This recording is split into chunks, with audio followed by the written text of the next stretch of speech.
اعوذ باللہ من الشیطان الرجیم بسم اللہ الرحمن الرحیم۔ یہ جو اب تیسری صورت آ رہی ہے اس چھوٹے گروپ کی، سب گروپ کی، سورۃ الحجر، اس کا سٹائل بالکل مختلف، مزاج منفرد، لیکن اس مجموعے کے اندر جو ہے اپنے اسلوب کے اعتبار سے یہ بالکل منفرد ہے۔ جیسے سورہ یونس سورہ ہود جوڑے کی شکل میں، سورہ یوسف منفرد، اگرچہ اس کا ایک جوڑا ہے اور وہ ہے دوسری جگہ پر سورہ طٰہٰ، وہ ہم جب پڑھیں گے تو وہاں اور بات واضح ہو جائے گی۔ دوسرا سب گروپ، اس میں یہ دو صورتیں تقریباً ایک مزاج کی، ایک ان کے درمیان جو ہے نسبت زوجیت سورہ رعد اور سورہ ابراہیم میں۔ تیسری صورت سورہ ہجر ہے۔ اب اس میں جو فرق ہے نوٹ کیجئے، سورہ رعد کے 6 رکوع ہیں اور 43 آیات ہیں، گویا کہ 7 آیات فی رکوع کا حساب بنتا ہے۔ سورہ ابراہیم کے 7 رکوع ہیں، 52 آیات ہیں، 7.5 آیت فی رکوع۔ سورہ ہجر کے 6 رکوع ہیں، 99 آیات ہیں، 16.5 آیات فی رکوع آپ کو ملیں گی۔ یہ اصل میں قرآن مجید میں مکی صورتوں میں آپ کو اسلوب کا یہ فرق نوٹ کر لینا چاہیے کہ جو ابتدائی صورتیں نازل ہوئیں اس میں آیتیں چھوٹی چھوٹی، ردم بہت تیز، جیسے کہ پہاڑی نالے ہوتے ہیں، دریا ہوتے ہیں تو ان کا پاٹ بہت کم ہوتا ہے لیکن بہاؤ بہت تیز ہوتا ہے۔ دریائے کنہار جس نے بھی دیکھا ہے، دریائے سوات دیکھا ہے کالام میں یا کہیں اور، تو ان کی چوڑائی تو کچھ بھی نہیں ہوتی، بلکہ دریائے سندھ یہ پورا جو ہے، یہ شاہراہ ریشم جو ہے اس کے ساتھ دیکھیے تو نیچے معلوم ہوتا ہے چھوٹی سی کوئی لکیر پانی کی ہے، اس کے سوا کچھ بھی نہیں۔ لیکن جب وہی دریا آتے ہیں میدانوں میں تو اب آپ کو معلوم ہے دریائے سندھ جب دریا خاں کے پاس سے گزرتا ہے تو وہ 14 میل چوڑا بھی ہوا کرتا تھا، بارشوں کے زمانے میں 14 میل چوڑائی، اسی طریقے سے نیچے باولپور کے ایریا میں۔ تو یہ فرق ہے ان آیات کا۔ جو ابتدائی مکی صورتیں ہیں آیتیں چھوٹی چھوٹی، ان میں صوتی آہنگ بہت نمایاں، اس میں ایک موسیقی اور غنا کا پہلو بہت ہی واضح، اور اس میں جو ہے مضامین پھیل کر آتے ہیں، کھل کھل کر آتے ہیں، بڑی جو مضامین بہت گہرے ہوتے ہیں اور بہت پختہ ہوتے ہیں، احکمت آیات ہوں۔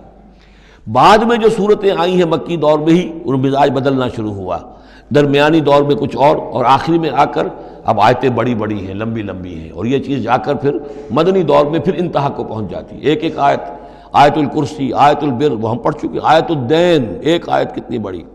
پھر وہاں ظاہر بات ہے کہ وہ ردم بھی اتنا نمایاں نہیں رہتا جتنا کہ آپ سورہ قاف میں دیکھتے ہیں، سورۃ النجم میں دیکھتے ہیں، سورہ رحمان میں دیکھتے ہیں، سورہ واقعہ میں دیکھتے ہیں، سورہ ملک میں دیکھتے ہیں۔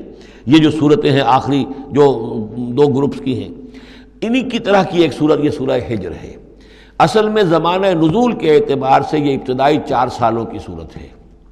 اب یہ کہ مصحف میں یہاں کیوں رکھی گئی ہے، اب میں بہت ہی جرأت کر کے ایک بات کہہ رہا ہوں، اللہ عالم، میں یہ سمجھتا ہوں کہ یہ جو کہ ان صورتوں کا یہ سلسلہ بہت طویل ہو گیا اور اس میں ایک طرح کی منوٹنی سی پیدا ہو رہی ہے، مضامین جو ہیں تقریباً ایک ہی طرح کے دہرا کر آ رہے ہیں، وہی ایک ان کا مطالبہ، معجزہ دکھاؤ، حصی کو نشانی دکھاؤ، اس کا جواب۔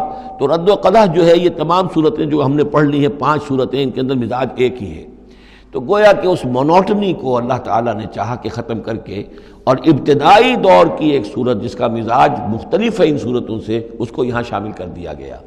البتہ یہ ہے کہ سورہ شعراء جو ہے، میں نے آپ کو بتایا تھا کہ 227 آیتیں ہیں اس کی، کل 14 رکوع ہیں، تقریباً یہی اوسط بنے گا اس کا، 16-17 آیتیں ہر رکوع کے اندر۔ سورہ شعراء اس سے بہت مشابہ ہے اس سورہ ہجر کا مضمون۔ دوسری بات یہ نوٹ کر لیجئے کہ یہاں پر خاص طور پر وہ جو میں نے آپ سے عرض کیا تھا کہ جو پاروں کی تقسیم ہوئی ہے اس میں کوئی حکمت پیش نظر نہیں رکھی گئی، اور یہ دور صحابہ میں تھا بھی نہیں۔ اب دیکھیے کہ سورہ ہجر کی صرف ایک آیت ہے کہ جو 13ویں پارے میں شامل ہے، اور اس کے بعد پوری سورت جو ہے ربما یود الذین کفروا، یہ پوری جو ہے دوسرے پارے 14ویں پارے کے اندر ہے۔ یہی سورت ہم دیکھ آئے ہیں سورہ ہود کے اندر۔ سورہ ہود کی صرف چند آیتیں ہیں کہ جو 11ویں پارے میں تھیں، اس کی 5 آیتیں جو ہیں یہ 11ویں پارے میں اور باقی پوری سورت 12ویں پارے میں۔ تو پاروں کی تقسیم جو ہے یہ اصل میں کوئی بعد کے زمانے میں کی گئی ہے، اور اس میں ان چیزوں کو مد نظر نہیں رکھا گیا، جبکہ منزلیں پوری صورتیں، 3 صورتیں، 5 صورتیں، 7 صورتیں، جیسے کہ میں آپ کو بتا چکا ہوں۔ مکی اور مدنی صورتوں کے گروپ ہیں، پوری صورتیں۔ یہ گروپ جو ہیں ان کے اندر بھی اور منزلوں کے اندر بھی، منزلوں کا تذکرہ چونکہ دور صحابہ میں بھی پایا جاتا ہے، لیکن یہ کہ یہاں پر ہم دیکھتے ہیں کہ پاروں کے معاملے میں یہ چیز موجود نہیں ہے۔ صدق اللہ العظیم۔